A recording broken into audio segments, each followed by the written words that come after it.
Tender प्रक्रिया में संस्था चयन के बाद सर्वे मुताबिक चयन की गई संस्था को कुछ पैसा देना होगा। भुवनेश्वर कटक मेट्रो प्रोजेक्ट इसके लिए वित्तीय तौर पर बीएमआरसी को मजबूत किया गया है। राज्य सरकार ने अगले 4 वर्ष में इस कार्य को पूरा करने का लक्ष्य रखा है। इसके लिए बीएमआरसी को प्रति वर्ष 1500 करोड़ रुपए सरकार देगी। एशियन गेम्स में भारतीय हॉकी टीम ने जापान को हराकर गोल्ड मेडल पर कब्जा किया है। इस जीत के साथ ही भारत ने पेरिस ग्रीष्मकालीन ओलंपिक के लिए क्वालिफाई कर ली है। गोल्ड मेडल जीतने के बाद से भारतीय टीम को ओडिशा के मुख्यमंत्री नवीन पटनायक ने खिलाड़ियों को शुभकामनाएं दी है। साथ ही एक खिलाड़ी को 1.5 करोड़ रुपए देने की घोषणा की है। चर्म रोग या घाव ठीक करने के लिए सदियों से नीम का उपयोग किया जाता रहा है। अब एक नए शोध में यह पता चला है कि नीम स्तन कैंसर से लड़ने में प्रभावकारी साबित हो सकता है। आईएलएस भुवनेश्वर की शोध टीम ने पाया है कि नीम के पत्ते में मौजूद निम्बोलाइडर नामक तत्व कैंसर के निदान में अत्यंत उपयोगी है। नेताओं, प्रशासनिक अधिकारियों और सेना के अधिकारियों ने भी सरोज को अंतिम श्रद्धांजलि दी। जवान को उसके गांव में सेना के जवानों द्वारा गार्ड ऑफ ऑनर दिया गया, जिसके बाद उसके परिवार के सदस्यों, रिश्तेदारों, ग्रामीणों और सुरक्षा कर्मियों की उपस्थिति में उसका अंतिम संस्कार किया गया।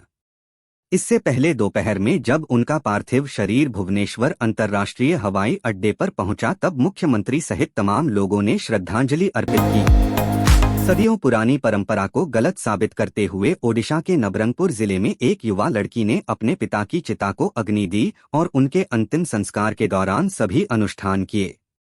उस परंपरा के विपरीत जहां महिलाएं अंतिम संस्कार करने से दूर रहती हैं और उन्हें दाह संस्कार स्थल पर नहीं आना चाहिए, वहीं आदिवासी बहुल नबरंगपुर जिले की युवा लड़की ने भावनात्मक रास्ता अपनाया।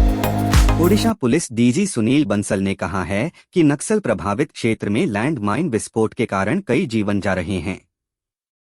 ऐसे में लैंड माइन कहां बिछाई गई है, उसके बारे में पता लगाने के लिए टेक्नोलॉजी मुहैया कराने के लिए कहा गया है। वित्त मंत्री विक्रम केशरी आरूख ने कहा है कि नक्सलियों से मुकाबला करने में ओडिशा देश के अन्य राज्यों से अच्छा काम किया है। ओडिशा में रविवार को 2 अलग अलग सड़क दुर्घटना में 3 लोगों की जान चली गई। पहली घटना बालांगीर की है, जहां एक छात्र को सैर करने के दौरान तेज रफ्तार पिकअप ने कुचल दिया। इससे उसकी मौत हो गई। वहीं दूसरी घटना अनुगुल की है, यहां भी सुबह की सैर करने निकले 2 युवकों को वाहन ने कुचल दिया। इन दोनों की मौके पर ही जान चली गई। ओडिशा में एक विशेष पोस्को कोर्ट ने 60 साल के एक बुजुर्ग को दुराचार के मामले में 5 साल की सजा सुनाई है। साथ ही 10,000 रुपए का जुर्माना लगाया गया है। आरोपी की पहचान गंजाम जिले निवासी 62 वर्षीय प्रशांत प्रधान के रूप में हुई। कोर्ट ने इसके अलावा पीड़ित बच्चे को 2.62 लाख रुपए की वित्तीय सहायता देने का भी निर्देश दिया है। केरल के कोझिकोड में 8 अक्टूबर रविवार दोपहर एक कचरा प्रबंधन संयंत्र में भीषण आग लग गई। आग लगने के बाद आसमान में धुआं छा गया था। अधिकारियों ने कहा कि शहर के वेस्ट हिल में कोझिकोड नगर निगम के प्लास्टिक कचरा प्रबंधन संयंत्र में लगी आग पर काबू पाने की कोशिश की जा रही है। अधिकारियों ने बताया कि बचाव विभाग मौके पर पहुंचकर आग बुझाने में जुटा हुआ है। कांग्रेस ने रविवार को इजरायल के लोगों पर हमलों की निंदा करते हुए कहा कि किसी भी प्रकार की हिंसा कभी कोई समाधान नहीं देती है और इसे रुकना चाहिए। उन्होंने कहा कि पार्टी का हमेशा मानना रहा है कि इजरायली लोगों के वैध राष्ट्रीय सुरक्षा हितों को सुनिश्चित करते हुए बातचीत और वार्ता की प्रक्रिया के माध्यम से फलस्तीनी लोगों की वैध आकांक्षाएं पूरी की जानी चाहिए। Israel Gaza attack. हमास आतंकियों के खिलाफ इजरायल की लड़ाई जारी है। आतंकवादी हमले में 300 से अधिक लोगों की मौत हो गई है। भारत सरकार लगातार मौजूदा स्थिति पर नजर बनाए हुए है।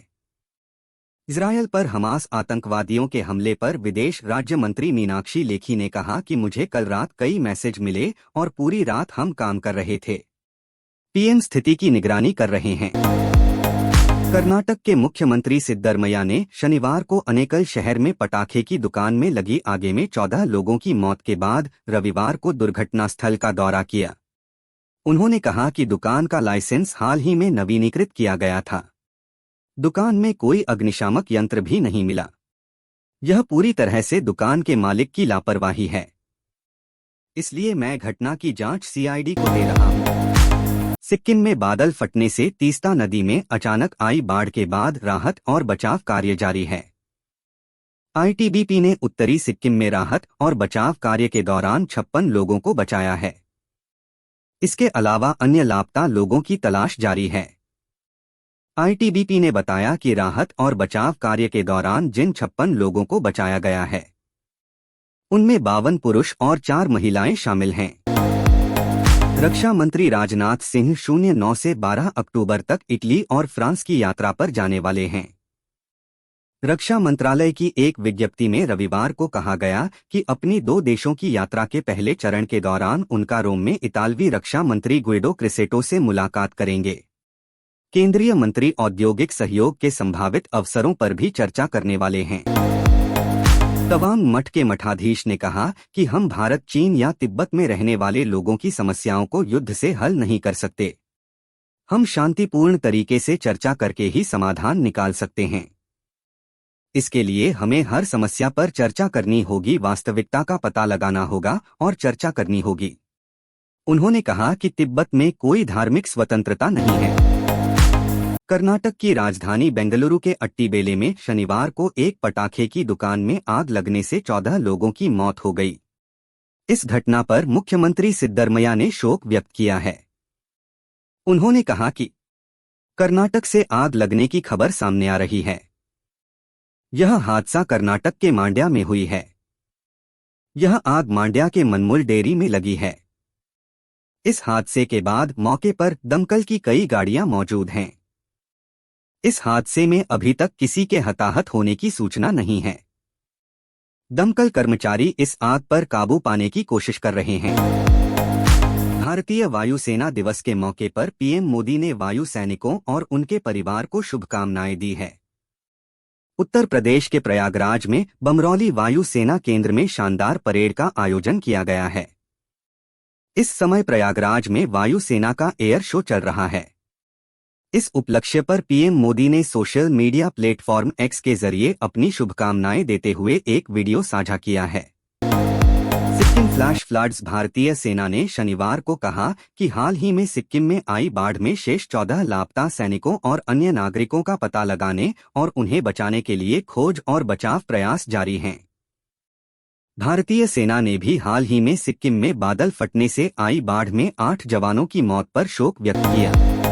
चंद्रयान 3 और आदित्य L1 के सफल मिशन के बाद भारतीय अंतरिक्ष अनुसंधान संगठन इसरो ने गगनयान मिशन के हिस्से के रूप में मानव रहित उड़ान परीक्षणों ह्यूमन एक्सप्लोरेशन स्पेस की तैयारी शुरू कर दी है। Chandrayaan 3 project director P Veeramuthuvel ने गगनयान मिशन पर कहा कि एक रोड मैप है और लॉन्च जल्द ही होगा। छत्तीसगढ़ शासन की ओर से प्रयोगशाला परिचर, नौकर, चौकीदार एवं स्वीपर के पदों पर भर्ती निकाली गई है।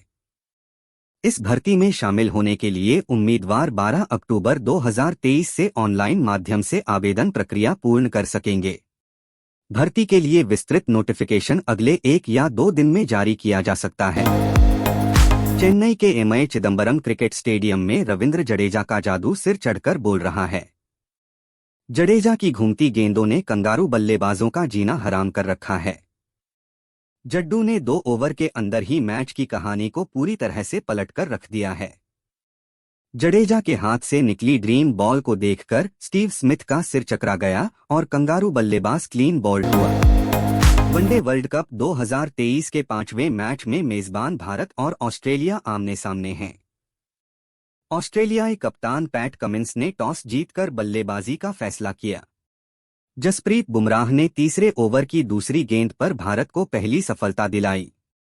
बुमराह ने विस्फोटक बल्लेबाज मिचेल मार्श को स्लिप पर कैच करवाया। 21 साल के युवा बल्लेबाज ने एबी डिविलियर्स का वर्ल्ड रिकॉर्ड चकनाचूर कर डाला है। जेक फ्रेजर ने तूफानी अंदाज में बल्लेबाजी करते हुए महज 29 गेंदों पर सेंचुरी ठोकी। अपनी इस तूफानी पारी के दौरान युवा बैटर ने 10 चौके और 13 गगनचुंबी छक्के लगाए, यानी फ्रेजर ने 118 रन सिर्फ चौके छक्कों से बटोरे। फ्रेजर ने डिविलियर्स के सबसे तेज सेंचुरी लगाने के रिकॉर्ड को ध्वस्त कर दिया है। ऑस्ट्रेलियाई ओपनर डेविड वार्नर ने भारत के खिलाफ वर्ल्ड कप 2023 के मैच में एक शानदार रिकॉर्ड अपने नाम कर लिया है। डेविड वार्नर ने यह बड़ा कारनामा करते हुए सचिन तेंदुलकर और एबी डिविलियर्स जैसे दिग्गजों को पीछे छोड़ दिया है। वार्नर ने स्मिथ के साथ मिलकर भारतीय गेंदबाजों की अच्छी तरह खबर ली और अर्धशतकीय साझेदारी पूरी कर ली है। रविवार को आलिया भट्ट का एक वीडियो सोशल मीडिया पर काफी वायरल हो रहा है, जिसमें वह अपनी लाडो के साथ गाड़ी में बैठती नजर आ रही है। आलिया ने अपने बिजी शेड्यूल से समय निकालकर अपनी बेटी के साथ काफी वक्त गुजारती है।